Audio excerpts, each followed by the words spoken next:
مساء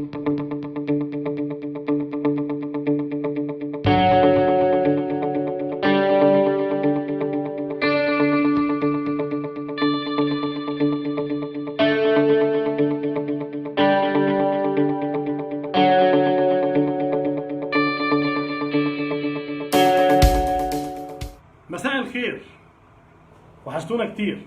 الحمد لله على السلامة. الموسم الثالث مع الهاف ديفندر، اتمنى نكون خفاف مع بعض بسرعة. بعتذر ان انا ظهرت متأخر شوية بعد انتهاء اللقاءات، لاني كنت عايز اتفرج على شوية من ماتش برشلونة. ولكن الدوري المصري في الاسبوع الثاني، الدوري المصري رجع بسرعة قوي. الاسبوع الثاني الدنيا فيه سريعة جدا. من البداية واضح ان في فرق في الدوري استعدت كويس، وفي فرق عملت بروباجندا وما كانش فيه حاجه نقول عليها ان هنشوف منتج كويس من الفرقه دي. هنتكلم بالتفصيل خلال الفترات الجايه، لكن خليني ابدا بسرعه جدا من السباق اللي حاصل بين الاهلي والزمالك، او الزمالك والاهلي في بدايه الدوري. الزمالك في الاسبوع الاول قابل سموحه، قدر يكسب 2-0. النهارده الزمالك بيقابل سيراميكا بيكسب 2-0. بس في حاجه في الزمالك مش مفهومه، حتى ان الزملكاويه نفسهم حاسين ان الفرقه مش هي دي الفرقه اللي فنشت بطل دوري وكاس الموسم اللي فات، ومش هي دي الفرقه اللي هم كانوا مستنيينها بالتدعيمات اللي حصلت. طبعا في اصابات كتير في الزمالك ممكن تكون مؤثره، زي طبعا محمود حمدي الونش او دونجا او حتى نداي. احنا لسه ما نقدرش نحكم عليه نقول هو لعيب مؤثر مع الزمالك، ولكن في اصابات في الزمالك. لكن في حاجه في الزمالك مش مفهومه، تحس ان تحديدا مباراه النهارده يمكن سيراميكا عمل كل حاجه في الماتش، ولكن الزمالك قدر بخبره 3-4 لعيبه انه يكسب المباراه ويعدي وياخد الثلاث نقط. وده اللي مطلوب دلوقتي، لان انت مش واقف على رجليك في فتره. بعد انتهاء الدوري الزمالك ما خدش الاجازه الكبيره قوي زي ما كل الناس عملت، مثلا زي ما الاهلي رايح لعبته تقريبا شهر وكمل بالناشئين الموسم اللي فات. الزمالك بدا المباراه النهارده 3-5-2 في وجود ثنائيه دفاعيه بتلعب لاول مره الزناري ومحمد عبد الغني. كانت عامله هزه شويه، مع كمان اهتزاز وسط ملعب الزمالك في الحته اللي في القلب، سواء الوردي او رؤى. كان في مشكله، تحس الزمالك لا مش هو الزمالك، مش ده الزمالك اللي احنا اتفرجنا عليه السنه اللي فاتت. ممكن يكون غياب حسام عبد المجيد، غياب الونش عامل مشكله، لكن انا بتكلم على وسط ملعب الزمالك. في حاجه تحس الفرقه مش مطمناك، الفرقه ما تطمنكش ان انت تلعب او ان انت تتفرج على الزمالك وتستناه. ومع ذلك فيريرا باللعيبه اللي عنده اللي واقفه على رجليها، هم 3-4 لعيبه واقفين على رجلهم، يعني زيزو، الجزيري، فتوح طبعا من اللعيبه اللي واقفه على رجليها، امام عاشور، عملوا الفرق وقدروا يكسبوا سيراميكا اللي عمل كل حاجه. سيراميكا النهارده كان قريب قوي، ولكن كان في حاجه تعيب سيراميكا في التغييرات اللي عملها كابتن احمد سامي، بعضها متاخر جدا. انت بتنزل 2 لعيبه في الدقيقه 94 والنتيجه 2-0. كان في احمد ياسر ريان لعيب مؤثر، ما فيش مشكله، ايبوكا لعيب مؤثر، لكن كان في لعب فردي تحديدا من احمد ياسر ريان كتير قوي، خصوصا في الشوط الثاني. ما تعرفش ليه، يمكن بدايه الدوري، يمكن هو يعني بيتقال له كلام معين او حاجه معينه، الله اعلم. ولكن سيراميكا عمل كل حاجه، سجل هدفين، الهدفين تم الغائهم بداعي التسلل، وده كان قرار مظبوط 100%. تمام. التحكيم، الدوري ده بادئ كويس. انا عاجبني جدا حكايه ان احنا بنتيح اللعب ونسيب اللاعب يلعب والاوبن بلاي والكلام ده كويس جدا في حدود معقوله لحد دلوقتي. كان عندي ملاحظه وحيده في مباراه الزمالك، اعتقد هي كوره زكريا الوردي في الشوط الاولاني، كانت تستحق الانذار الثاني، ولكن هيتكلم فيها التحكيم بعدين. بس كلاتنبرج حط نفسه قدامنا كلنا خلاص ان هو هيطلع يورينا ويسمعنا قرارات الفار ويورينا اللعبه ويشرحها لنا ويقول لنا الكلام ده صح ولا غلط. انا بس مستني اشوف هو هيغلط حكام ولا مش هيغلط حكام، يعني لو حكم عمل حاجه غلط هيعترف، ولا القصه هتبقى مجرد ان انا طالع اشرح اللي حصل واي قرار تحكيم حصل. لان في العاب محتاجه ان الواحد يبص عليها تاني في ماتشات كتيره جدا.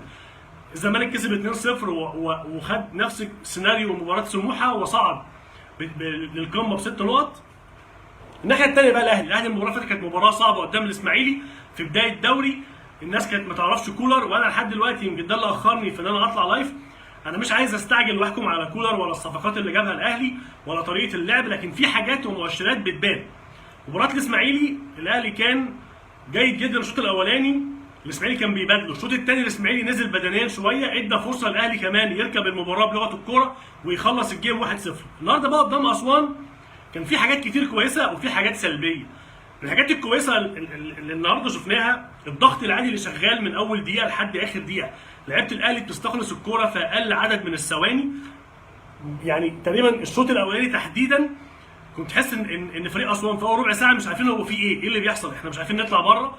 حتى ما جت لحد ما جت كوره شادي حسين وجت ضربه الجزاء الاولانيه، وطبعا هي ضربه جزاء صحيحه عشان ما نتكلمش فيها كتير، تمام. دي حاجه ايجابيه استمرت على طول المباراه باستثناء 7-8 دقائق في الشوط الثاني.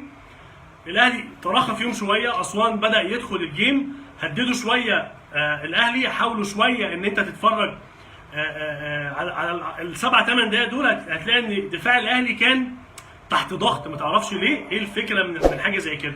ولكن سريعا الراجل عمل تغييرات ونزلها. الحاجه اللي عجباني في كولر ان كل التشكيلات المتوقعه اللي اتقالت امبارح في البرامج ما جاش منها حاجه صح خالص نهائي. الراجل بدا بقفشه، بدا بحسين الشحات، وبدا باحمد عبد القادر. في ناس قالت احنا كده بنرجع لعصر بيتسو موسيماني تاني، ولكن هو اللعيبه معاه مختلفه شويه، باستثناء شويه عبد القادر اللي عليه كلام شويه. يعني احنا عايزين نشوف عبد القادر اللي ظهر في اول مباراه وقال لنا الايس مايفين والحاجات دي، احنا عايزين نتفرج على الكلام ده. لكن عبد القادر ما زال لغز عند جماهير الاهلي، ماتش فوق واثنين تحت، دي فيها مشكله كبيره.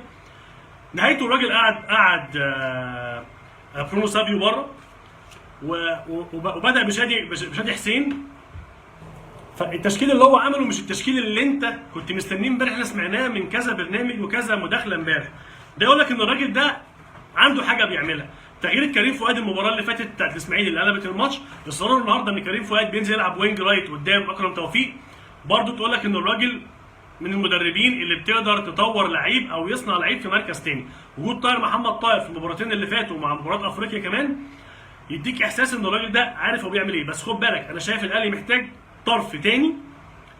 طرف تاني زي برونو على نفس الكواليتي، محتاج باك شمال مع معلول عشان الموسم طويل قوي ومعلول مفيش حد يكفر وراه، خصوصا واضح ان الراجل بره حساباته خالص. ايمن اشرف بره حساباته خالص، ياسر ابراهيم، حتى ان السوليه لغز. ان السوليه النهارده المباراه الثانيه بيقعد احتياطي بره ما بيبداش، وهو بيلعب بثنائيه ديانج اللي مفيش كلام عليه بصراحه. الراجل عمل مجهود جبار مباراه الاسماعيلي والشوط الاول من مباراه النهارده. يعيب على ديانج شويه ان عنده شويه ميس باسس بتحصل اثناء الجيم، محتاج الحته دي تتطور شويه. بيلعب بشادي حسين ولعب بعبد القادر ولعب بقفشه. التركيبه كانت كويسه جدا، حتى ان قفشه النهارده كان بيلعب كوره اسرع من الموسم ونص اللي فات. لكن المشكله عند عبد القادر في شويه بطء في الكوره. اللي عاجبني في الاهلي ان التحضير مش اللي احنا كنا بنعمله بقى السنه اللي فاتت مع موسيماني، ونقعد نباصي كوره 30-40 باصه ورا لحد ما الفرقه الثانيه تترص قدامك، وبعدين تبتدي تفكر بقى انت تشوف طب انا هوصل للجون ازاي، تتعقد عليك. لا، انت النهارده اللعب كله طولي سريع من لمسه واحده، الكوره بتقطع منك بتروح تضغط في كل الملعب عشان تجيب الكوره بسرعه جدا. ده بيديك اولويه وبيديك تفوق على الفرقه اللي قدامك. هتقول احنا بنلعب اسوان، بس اسوان ما كانش فرقه سهله لان هو بيدافع تقريبا ب9 لعيبه. كان واضح جدا تحديدا في الشوط الاولاني انت ما كانش فيه غير كوره ايفون اللي جت باي تشانس كده، الكوره اتلعبت له وراحت له وخدها سبرنت وعبد المنعم جابها، دي كانت مرتده من مقطوعه من لعيبه الاهلي. هي دي بقى المشكله هنا انت بتلعب ضغط عالي بالفرقه كلها، انت مطير الجناحين اكرم وعلي معلول والشحات وعبد القادر وقفشه وكله رايح فوق كله طالع، وديانج وحمدي فتحي يمكن اللي كان بيأخر شويه.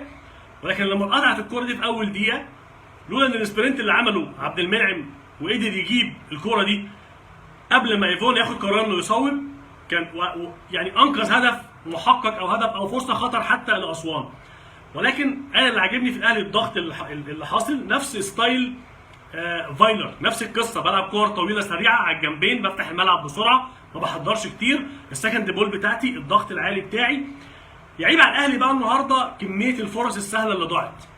مباراه الاسماعيلي ومباراه اسوان، مباراتين افريقيا اللي الاهلي لعبهم قدام المنستيرلي، فرص ضايعه كتير جدا، كتير قوي، يعني كور سهله. انت في مباراه زي مباراه اسوان المفروض تبقى طالع كسبان 3-0 على الاقل مرتاح، لكن في لعيبه بتبقى عايزه تعمل الشو قوي، وفي لعيبه بتبقى عايزه تحط الكره من لمسه وتخلص. النهارده والثلاث ماتشات اللي فاتوا انا شايف ان الحكايه فيها مشكله في الفرص الضايعه كتير. يعني الاهلي بيصنع فرص كتير من عرضيات ومن ضربات ركنيه ومن كور مباشره. اتمنى ان احنا نشوف حاجه احسن، ونشوف دوري قوي، ونشوف مباريات تليق بقى ان احنا نتفرج بحجم البروباجندا اللي حصلت قبل الدوري والصفقات اللي حصلت قبل الدوري والقصه دي كلها. عايزين نتفرج على كوره كويسه، عايزين نتفرج على اداء مشرف، عايزين نستمتع، يعني نشوف حاجه بعد بقى كل الهيصه اللي احنا بنتكلم فيها دي. مباراة السوبر ان شاء الله يوم الجمعة ملهاش حسابات، محدش يقول الاهلي كويس او الزمالك مش كويس او الزمالك عنده اصابات والاهلي كامل، ما بتحسبش، هي عمرها ما اتحسبت كده. مباراة السوبر مباراة صعبة على الفرقتين، مباراة ملهاش حسابات. اتمنى يعني ان احنا نتفرج على مباراة حلوة بغض النظر مين هيكسب او مين هيقدم ايه. احنا عايزين نتفرج على كورة حلوة تليق بان بطل الدوري الزمالك بيلاعب الاهلي على كاس السوبر المصري. تمام؟ ان شاء الله ميعادنا الجمعه باذن الله في اللايف الثاني بعد مباراه السوبر. كنت سعيد جدا ان انا معاكم النهارده وكنتوا وحشيني جدا. تصبحوا على خير. السلام عليكم.